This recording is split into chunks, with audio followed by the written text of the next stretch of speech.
Well, this week, just I begin to start this sermon in our new series called Open Handed. This week was an interesting week. So many highs from Jesse's had his baseball banquet and got several awards and a scholarship. It was just a nice wrap up to his career. And then Amy had a dance recital last night in the day, and that was fun. And Luke set a PR and I think came in ninth place at the Memorial Day 5K. So it was kind of like this fun, Seymour family week, and all these highs and fun and eating poorly, and then in between all that, one of the most influential people of my life, a guy named Louis Weber, who was a professor of mine, that was only about 8 or 9 years older than me, and we became best friends really sometime in my freshman year, which was funny. As a freshman in college, you become best friends with your professor. And when I graduated, he resigned, and we moved to his hometown, Wassiano, Ohio, to plant a church. This week, he passed away. He had been having some health issues, but his passing was unexpected. He was actually in a rehab home, like a nursing home, and after having a great day Tuesday and making some decisions that were going to help the quality of life and just getting back on his feet, he ended up passing away in his sleep. And so I've just had this odd week of highs and lows, and lots of memories. And as I was beginning to put this sermon together for our first sermon out of this sermon series on being generous to the poor called Open Handed, I reflected on a time where Louis and I, we had just started the Oasis Church. We had bought a sound system from some friends of ours, a Christian rock band called Audio Adrenaline. We bought their first touring sound system, which was kind of beat to heck from the tours, and we used that for our first worship services. I don't know, not quite a year in, maybe 9 months into our public services, or not even that long, actually, in 95, just a few months in, the soundboard started giving us trouble, and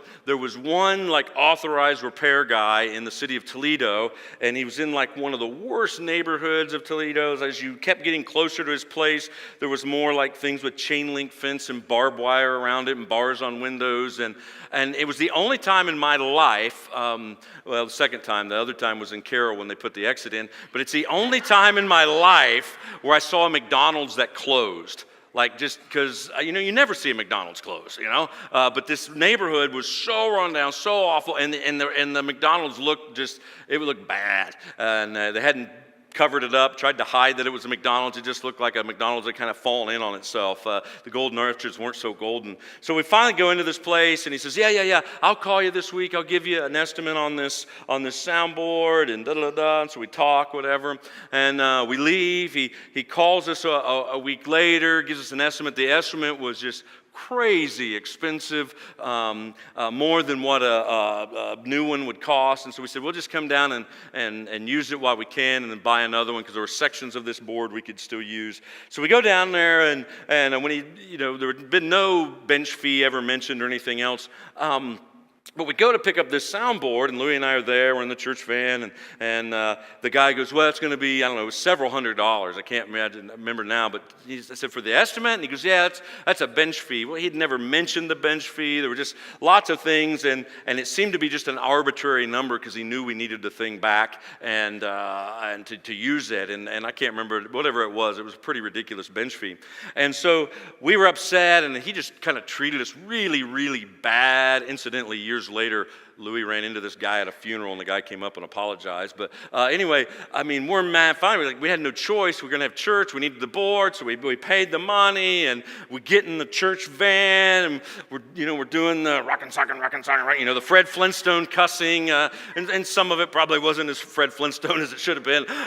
And we're upset, and we're driving down this neighborhood, and there's school that's condemned and fallen in. It's all this, it looks almost like a war zone we're at, and we're mad, and all of a sudden the Spirit of God hit my heart and said, Joel, pay attention. You are more angry about a couple $100s than what you are seeing on this street right now. That you should be upset about the brokenness, the bondage of the enemy, poor decisions on individuals' lives, injustice, a system that's broken, and the poverty that you're seeing around, you should be more angry about that. It reveals to me your heart, that you're more angry about a couple $100 than what you're seeing in this neighborhood. That sent me on a journey, studying the poor, how God felt about the poor. I'd never really thought about it at that point. I began to develop a heart for the poor. Over that time, that summer of 95, my preconceived notions were challenged, my theology were challenged, my middle class upbringing and thinking were challenged, my politics were challenged. I knew all the verses and the teachings about personal responsibility, about not being enslaved to debt, not being idle, not being lazy. What shocked me were all the verses about how God expected his people to care for the poor, to set up safety nets for the poor, the widow, the orphan, the alien, and the immigrant. I knew all the verses that warned the poor not to take advantage of the system. What surprised me were all the verses where God says he would judge nations where the system took advantage of the poor. I was challenged, quite frankly, by Jesus' words, by the early church's actions, and the over 2,000 verses that speak about the poor throughout the Bible. Somehow, I had forgotten the poor. I've read this thing several times, been through it. Somehow, because of my own blinders, because of my own filters, I'd missed the poor. How about you? Have you forgotten the poor? How's your heart towards the poor?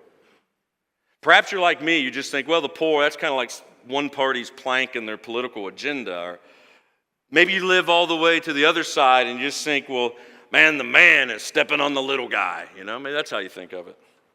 System is rigged. Or maybe you live on the other side. Well, if people just took the initiative, they could get out of poverty. They're just too lazy. They make poor decisions. Have you ever thought about that the way we think about the poor ought to be dictated by Jesus?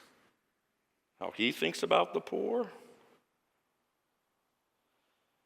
Have you ever thought about the church's role when it comes to the poor? I didn't. Not until that fateful day of 1995. I didn't think much about the church and the poor. The founder of the Vineyard Movement, John Wimber, once said, if you're not going to care for the poor, then don't use the Vineyard's name. We're celebrating our 20th anniversary this year. One of the ways we're celebrating is doing sermon series on different values that the Vineyard collectively as a movement has, like worship as our highest priority. We've already done a series on that. Culturally relevant mission and reconciling people to each other and God. We've done a series on that this year so far. We just finished a series about the value of partnering with the Holy Spirit. Today we begin a series called Open-Handed, which centers around our value of engaging in compassionate ministry. If you have your Bibles, I want you to turn to Galatians 2. We're going to start this series there. I want to give you a heads up of where we're at in the book of Galatians. It just so happens, wasn't planning it this way per se, but we've told this story of the Galatian church the last few weeks as we've talked about the Spirit. And then in other sermon series, we've told a story that this chapter is actually reflecting. That story comes out of Acts 15. Here's a situation in Galatia at this time. The church has changed kind of the notion of what it means to be saved. In fact, you might think the most important thing to talk about is salvation or theology. You might think about talking about who gets their sins forgiven is the most important thing, or how to follow Jesus. And those are, I think, all the most important topics. But it's amazing how often, even in the midst of those big theological arguments or thoughts and scriptures, the poor tend to come into play. You might remember a big powwow that happened in Acts 15 early on in the early church's life. For a long time, the church was mainly made up of Jewish people who had come to believe that Jesus was the long-awaited Messiah and Savior. And so the church had a very Jewish feel. The church service looked more like a Jewish synagogue. The way it was structured was Jewish. They still dressed Jewish. They still ate Jewish. They still obeyed as much as they could all the Old Testament laws. Really, the only thing they didn't do that was Jewish was they no longer participated in animal sacrifices at the temple because they believed Jesus had fulfilled all that by his sacrifice. Christ, but they did everything else that Jews did, except they just believed Jesus was the fulfillment of Judaism. Well, people like Paul and Barnabas began to go around the known world. They left Israel, went to Syria, went to Turkey, went to Greece, Macedonia. At one point, Paul eventually, we think, makes it to Spain even. And as they began to preach the gospel, pagans who had no heart for the gospel, had never even heard of the God of the Jews, they start becoming Christians. And you know what? They had shaved their facial hair because that's what Greeks did. They didn't start growing big beards like the Jews did. They didn't start putting Jewish clothes on. They kept eating shrimp and pork, They kept doing these things. And a fight began to break out because the Jewish church, which was really the headquarters in Jerusalem, there was this argument of, don't you have to become a Jew first in order to become a Christian? And so a big powwow was eventually called in Jerusalem. And at this big powwow, the pillars of the faith, Peter and John and James. James is seen as kind of the apostle over all the other apostles. Like what he said, everybody else kind of followed. They're all there. Somehow they get word to Paul and Barnabas. Paul and Barnabas come from thousands of miles away. This was not, find a good deal on Allegiant and make your way to Jerusalem. This was like walking, donkeys, camels, ships, and they make their way thousands of miles to Jerusalem. They have this big powwow. They debate. They share testimonies. Do you have to become a Jew in order to become a Christian first? That's pretty big, right? Pretty weighty. None of us are here looking like we're looking now if that answer goes the other way that it went. You wouldn't be enjoying ham. You'd do a whole lot less on Saturdays. Your hair would look a lot different, men and women. And one of the big hurdles when you're witnessing, and if you think you got to become a Jew first, is every male would have to get circumcised. That's a pretty big hurdle. Hey, glad you love Jesus, but we got this other thing. That's a tough sell. And we think witnessing's hard now. That's pretty difficult. They get and have this powwow, and at the end, James says, it seems good to us in the Holy Spirit that you're saved by faith just like we are. You're saved by grace. That we'll continue to celebrate our Jewishness and continue to let that be an expression of our salvation. But Paul and Barnabas, tell your people, apologize for the people that went out from us and spread this thing, that you had to become a Jew first, then to become a Christian. And then also, just tell everybody that you're saved by grace. Obviously, follow the moral and ethical laws, but you don't have to culturally become a Jew in order to become a Christian, a follower of Jesus. In Galatians 2, Paul reiterates this story in the first few verses and tells them what happened. And he tells them that a letter was sent out to let everybody know that this was the real deal decision of that big powwow, so that every church that he would travel from Syria to Turkey, over to Greece and Macedonia and on to Italy and then to Spain, every church would know, you don't pay attention to these false teachers. You're just saved by grace, not by works. You don't earn God's favor. You're given God's favor out of grace. And so they write this letter. And so this is huge, right? Like this is huge theology, huge stuff, salvation. How do you get forgiven? How do you get saved? Huge. And somehow the poor make it into this letter. Because at the end of the letter, they said, and make sure they know one more thing. Not only just abstain from immorality and just get saved by grace, not just do those things, but don't forget this. Take a look at what this is. This one thing, this one very important thing. How would you end such a mighty theological love? What would you say? Here's one more thing. P.S. Here's one thing to remember. What would you say? Look at what they put at the end of it. Galatians 2, verse 10. All they asked, the pillars of the faith, Peter, James, John, this big powwow, all they asked was that we should continue to remember the poor, the very thing I had been eager to do all along. All they asked, we remember the poor. That decision in Acts 15 alters everything. Most of us aren't sitting here if they get that one wrong. Because you weren't going to become a Jew in order to follow Jesus. You weren't going to change what you eat. You weren't going to change how you did your hair. You weren't going to change how you dress. You just weren't going to do those things. Biggest church decision ever, Acts 15. Most important letter that was ever written and shared, all those churches to say, listen, you just get saved by grace. But P.S. There's just one more thing. One important thing. All they asked was that we would remember the poor, which was the very thing I was eager to do, Paul says.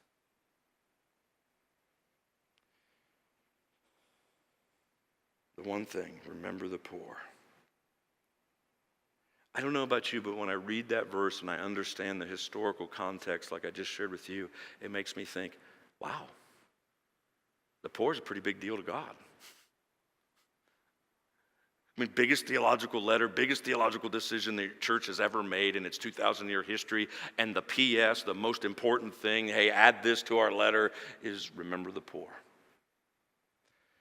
Now, in the New Testament, we're pretty materialistic, and so when we see the word poor, we immediately think economic poor because our whole mindset seems to be economics, and that certainly is in the range of meaning of the poor. That it did include the poor, but really the word poor in the New Testament, some people will try to spiritualize it. Says it just means poor in spirit. Well, it only means poor in spirit when it says it means poor in spirit. The word poor by itself in the Greek language, it means basically anybody who's oppressed or in the underclass or in the lower class. It can include, obviously, it does include financially and economically poor. It also includes gender. They would have thought of women as being in this oppressed group because in their culture, women were oppressed. They would have thought of anybody that's an outsider racially or even an immigrant or a foreigner. It kind of included all of those. It's anybody who is oppressed, although oftentimes that goes hand in hand, that if you're oppressed, you're also economically oppressed. Now, Paul says that he was stoked about this because he was eager to do this. In fact, the word eager there doesn't mean just a feeling of your heart. It actually means effort. Probably a better translation would say, all they asked was that we remember the poor, which was already my business of doing. Like, I was already doing that. I was already remembering the poor. So I was happy about this. Paul wasn't just saying he was eager to do it, but he said he had made it his business to remember the poor. Well, how would Paul remember the poor? If this is so important and he was already doing it, it probably would be good that we look at his life and say, how was Paul remembering the poor? Let's take a look. I just put a quick list up here because I thought it'd be easier than me doing this. Let's put that next slide. How did Paul remember the poor? Well, in Acts 11, roughly like 41 AD, he responds to a prophetic word. He was at a church in Syria, in Antioch. A prophet stands up, a guy named Agabus in Acts 11, and he says this, I have a vision from the Lord, I have a prophetic word. There's going to be a famine that hits the mother church of Jerusalem and that whole region, and there are going to be a lot of poor, hungry people. And the church immediately began collecting an offering, even though the famine hadn't happened yet.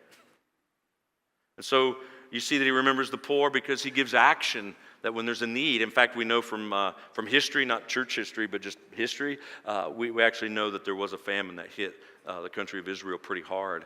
And the poorest of the poor were Christians because they had already been outcast from their families because they were following Christ as Jewish folks. And so they were already oppressed, they were already poor, and they were the poorest of the poor in the city at the time. And so Paul began collecting for them. He instructed churches to set aside money for the poor. He instructed folks to take care of widows within their families. So if you look at those verses in 1 Timothy, he tells Christians, he says, hey, don't depend on the church to care for the poor first. If there's a poor widow in your family, then the family itself should care for that widow first. And then if there's a need, the church help should kick in. He instructed the church to care for widows who had no safety net of family. And then starting with that prophetic word, here's how, when you say, how did Paul remember the poor? If you string together all the verses where he talks about collecting for the poor of Jerusalem, you find out that his collection was a 20-year effort. Because it wasn't a one and done, hey, I'm going to feel good, help this person that's hurting, boom, oh, I feel great because I just gave him something. This was a 20-year mission of collecting money from the churches he planted and said, listen, we're going to help the poor in Jerusalem because they're more poor than all the rest of us because their families have abandoned them and they have no safety net. And we're going to help them. Plus, at one time in Romans 15 even says, we owe our salvation to them because it all came from Jerusalem and Jesus and the Jews anyway. And he says, we owe them. So let's help. Let's be generous and say thank you by giving. It's a 20-year collection when you look at when those verses were all written in the Bible. So Paul remembered the poor. Remembering the poor continued into the early church and into modern times. We've got a slide with some of this on here. You think of some of the pillars, if you know some church history. A guy named John Chrysostom. His last name really isn't Chrysostom. That was his nickname. It means golden voice because he was such an articulate preacher, and so many people came to know Christ through his preaching. But John Chrysostom lived from 347 to 407. One of the most powerful preachers in church history, devoted more time and energy to the poor than to preaching. He established many Christian charities, hospices, hospitals for the destitute. Bernard of Clairvaux, 1090 to 1153, he was the founder of one of the great monastic movements, much of monasteries planted around the world by him. He led many people to Christ. He also established a network of hostels, hospices, hospitals that survive to this day. Like there are hospitals that can trace their lineage because he felt that part of the gospel message was not just getting saved, but also helping the poor. John Wycliffe, who paid a terrible price for translating the New Testament into English, he led a grassroots movement of lay preachers and relief workers who ministered to the poor. Martin Luther, the great church reformer, said, after the preaching of the gospel, the office and charge of the true and faithful pastor is to be mindful of the poor. Dwight L. Moody, best known as the Billy Graham of the 1800s, he established more than 150 street missions, soup kitchens, clinics, schools, and rescue outreaches. This has been a part of the church's heritage. This has been a part of what Christians have done because they saw it not as more important than the gospel, but they began to see that if we really embrace Christ and his mission and we are saved by grace, then it transforms how we treat the least and the last and the lost. And so out of that heart of the gospel, preaching the good news of Jesus, they had actions that were tangible that says this is the good news of Jesus, taking care of the poor. So how could you remember the poor? How could we as a church remember the poor? How could you as an individual Christian remember the poor like Paul, the early church did, and the church throughout the ages? How could you do that? Well, number one, you could attend this series. It's going to be a 4-week series, including today, and we're just going to be talking about these passages. We're going to be looking next week at Jesus' words about the poor and how even his ministry manifesto of good news to the poor. We're going to talk about that. We're going to look at several other passages. We're going to have a guest speaker on June 24th to talk about just our own county and what's going on here, and even the poverty level and how the decisions and the things that the poor are up against. And I think it'll be very informative. So you could be a part of this series. I would encourage you to do the devotion. In fact, it's interesting. There's a devotion that's now out of print. We can't even find who owns the copyright. It's so out of print. And you think with the internet you could find these things, but you couldn't. Siri didn't know. And so in 95, right after the event that I described to you, we had a friend from Wauseon, Ohio, who had moved, and we had planted the Oasis, and she'd been there a little bit, but she moved to Anaheim, California, and began to go to the Anaheim Vineyard, where John Wimber was the pastor at the time.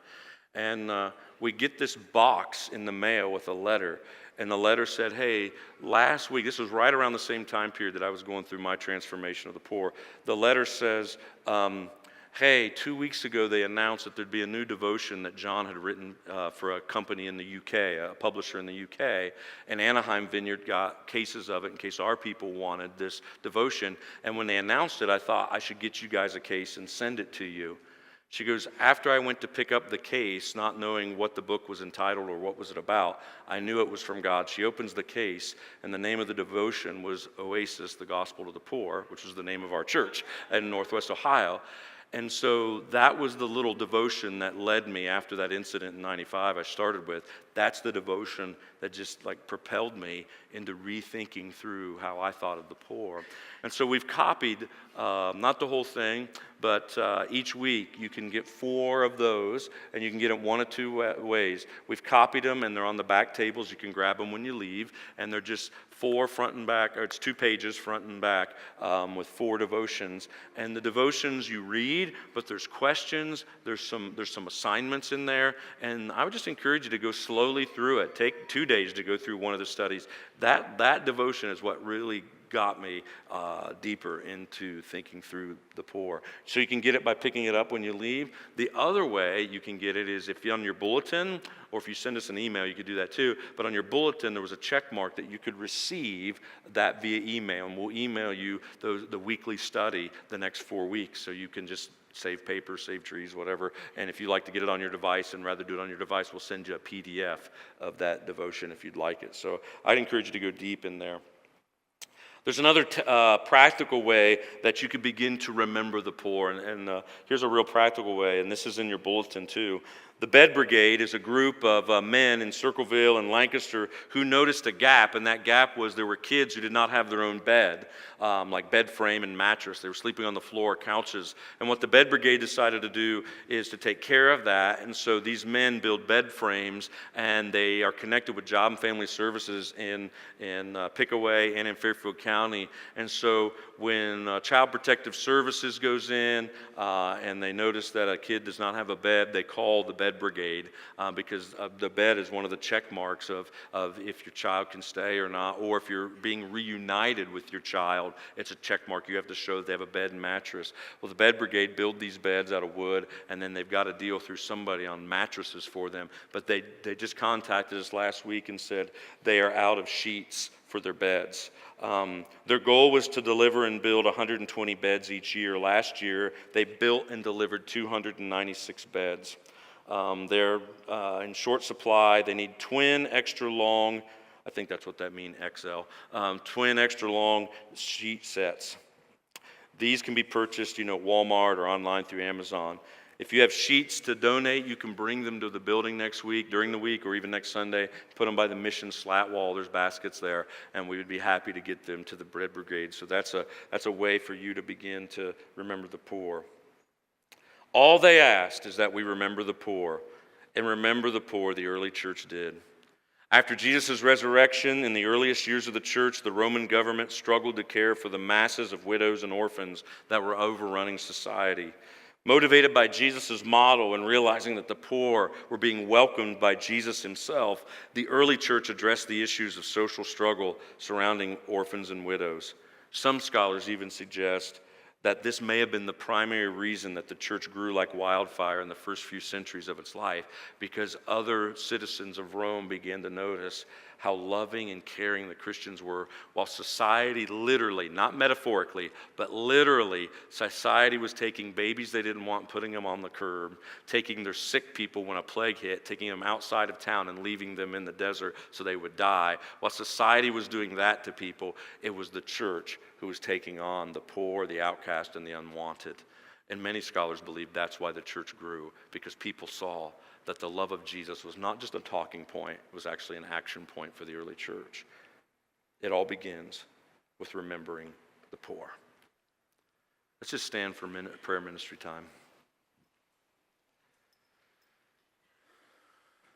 Holy Spirit, come.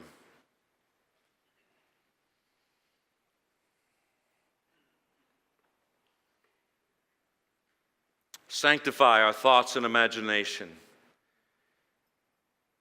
May we be able to see, may it be that in Lancaster and in Fairfield County, that it would be said of churches in this county, churches like ours and others, may it be said that we grew like wildfire.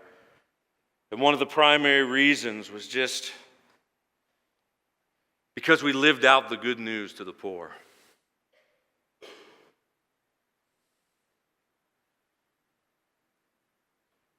That where the system was broken, they saw us helping to fix the system. Where people were broken and enslaved and keep making the same poor decisions, they would see the church has an answer through the transformative power and presence of Jesus Christ. In the midst of a world full of hate and rhetoric and judgment, Oh, would it be that our actions would communicate your love. For those enslaved to the system, we'd offer hope. For those taking advantage of the system, we'd offer transformation. And to everyone, we would offer them, expose them to the transformative presence of Jesus through our actions and our words.